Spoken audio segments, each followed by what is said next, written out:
অনেকভাবেই তো কুঁদরি রান্না করেছো, তো এভাবে একবার রান্না করে দেখো তো, মুখে কিন্তু লেগে থাকবে। তার জন্য নিয়েছি কুঁদরিগুলোকে কেটে, আর নিয়েছি অল্প একটা আলু। এবার এই তেলের মধ্যে নুন আর হলুদ দিয়ে ভালোভাবে ভেজে নেব। এই দেখো, প্রথমে সমস্ত কিছু দিয়ে দিলাম, এর মধ্যে নুন হলুদটাও দেওয়া হয়ে গেছে। এবার হালকা আঁচে সবগুলোকে ভালোভাবে ভেজে নেব, আর ঢাকা দিয়ে দিলে তাড়াতাড়ি ভাজাটা হয়। আর মশলা দেব, তার মধ্যে সর্ষে, পোস্ত, আর দিয়ে দেবো অল্প একটু তিল। এই দেখো, তিনটে জিনিস দিয়ে দিলাম, এগুলো এবার বেটে নেই।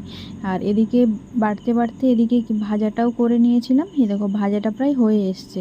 আর দেখো, অনেকটাই কিন্তু জোরে গেছে আর হালকা হালকা লাল হয়ে এসছে। এবার তুলে নাও। তুলে নিয়ে আবার ভালোভাবে কড়াটাকে ধুয়ে নিয়েছি। এর মধ্যে দিয়ে দাও সর্ষের তেল, আর কিছুটা পরিমাণে দিয়ে দাও চিংড়ি মাছ। তার মধ্যে নুন হলুদ দিয়ে চিংড়ি মাছগুলোকে ভেজে নিলাম। এবার তুলে নিয়ে নাও। কি হালকা ভাজা হলেই তুলে নেবে, বেশি শক্ত করে ভাজার কোনো দরকার নেই। এর মধ্যে দিয়ে দিলাম তেজপাতা, আর দিয়ে দিলাম পেঁয়াজ, আর কালারের জন্য দিয়ে দিলাম অল্প একটু লঙ্কার গুঁড়ো, তার সাথে দিয়ে দিলাম হলুদের গুঁড়ো। হালকা ভাজা হয়ে আসলে ওর মধ্যে আলু, কুঁদরি আর তার সাথে চিংড়ি মাছগুলো দিয়ে ভালোভাবে কষিয়ে নেবে। এবার যে মশলাটা করেছিলাম সেই মশলাটা দিয়ে দাও, ওই সর্ষে, পোস্ত আর তিল বাটা।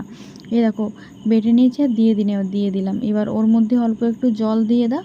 জল দিয়ে দিলে এবার দেখবে হালকা আঁচে যখন ফুটে আসবে এরকমভাবে, তো গাঢ় গাঢ় যখন হয়ে যাবে তখন নামিয়ে নেবে অল্প একটু নুন দিয়ে। তো তার মধ্যে রেডি হয়ে গেল কুঁদরি দিয়ে পোস্ত তরকারি। দেখো কেমন